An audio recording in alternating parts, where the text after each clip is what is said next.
নমস্কার, ফ্যামিলি রান্নাঘর থেকে পুষ্প। আজকে আমি আপনাদের মটন কষা করে দেখাবো।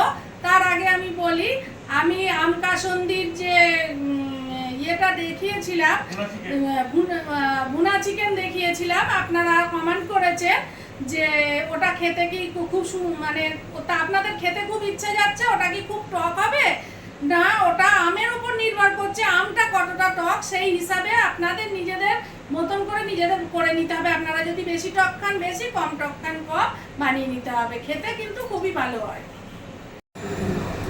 মটন কষায় জিরে, লবঙ্গ, এলাচ, তেজপাতা ফোড়ন দিলাম আমি।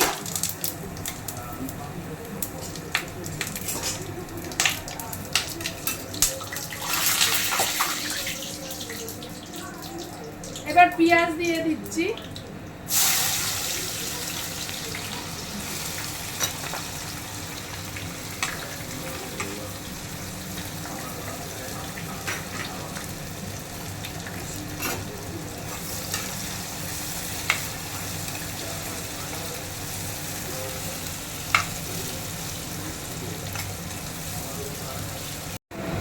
পেঁয়াজটা দেখুন মোটামুটি বাদামি কালার হয়ে গেছে। এই যে এবার আমি রসুন বাটাটা দিয়ে দেবো। রসুন বাটা দিয়ে দিলাম।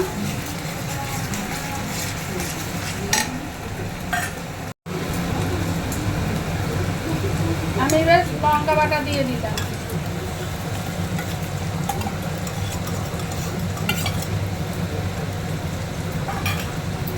হলুদ দিয়ে দিলাম।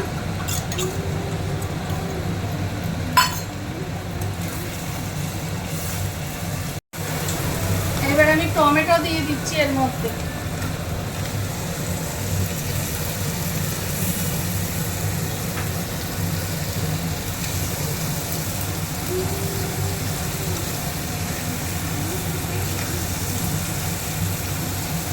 আমি কিন্তু একটু লবণ দিচ্ছি।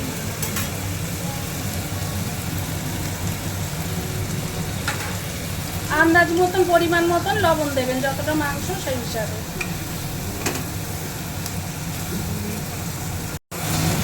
দেখুন টমেটোগুলো ঘেটে এসছে। এরপরে আমি মাংসটা দেবো। মাংসটাই কিন্তু আমি আদা মাখিয়ে রেখে দিয়েছিলাম।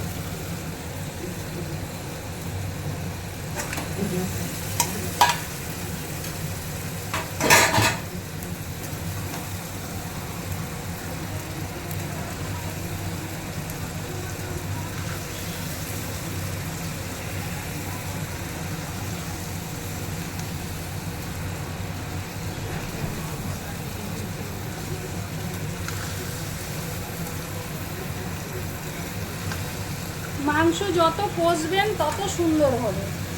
তাড়াহুড়ো করলে খাসির মাংস রান্না করা হয় না।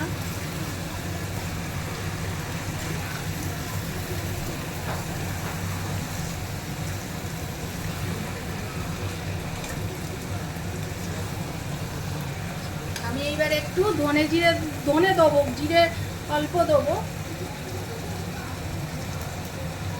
ধনে দিলাম, আর একটুখানি জিরে দেবো।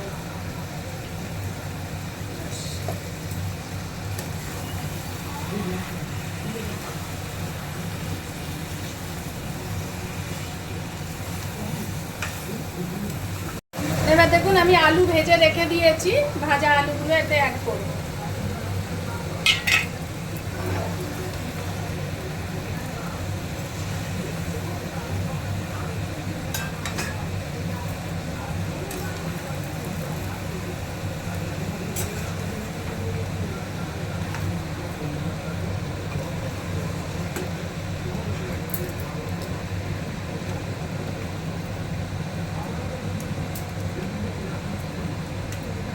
এইবার আমি ঢাকা দিলাম।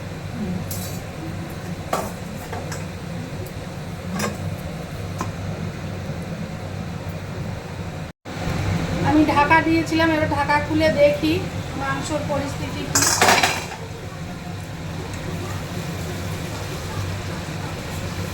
দেখুন মোটামুটি জলটা সব বেরিয়ে আবার শুকিয়ে কষে এসছে, অনেকটাই কষে গেছে। যত মাংস কষানো হবে খেতে তত ভালো হবে, সময় নিয়ে মাংস কষাতে হয় কিন্তু। আমি এতে কিন্তু একটু গাওয়া ঘি দিয়ে দেবো।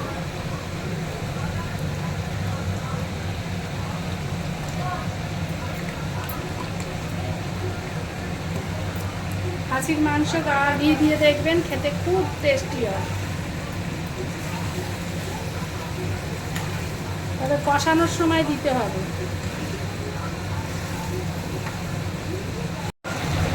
দেখুন আমি এদিকে জল ফোটাতে দিয়েছিলাম, সেই ফুটন্ত জল দিলাম। মাংসতে কোনো দিন কাঁচা জল দেবেন না।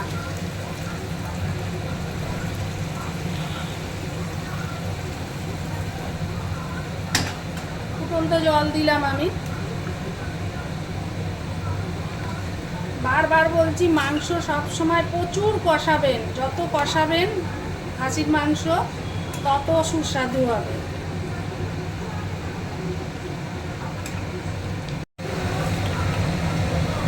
আমি এবার ঢাকা দিয়ে দিলাম আবার জল দিয়ে।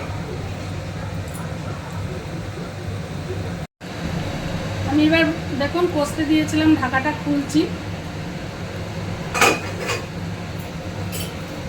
দেখুন মোটামুটি আমার মাংস রেডি হয়ে গেছে কষা।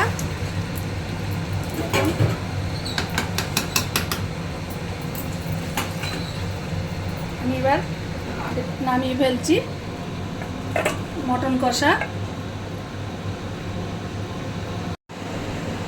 আমার এই মটনের রেসিপিটা যদি আপনাদের ভালো লেগে থাকে লাইক করবেন, কমেন্ট করবেন, সাবস্ক্রাইব করবেন।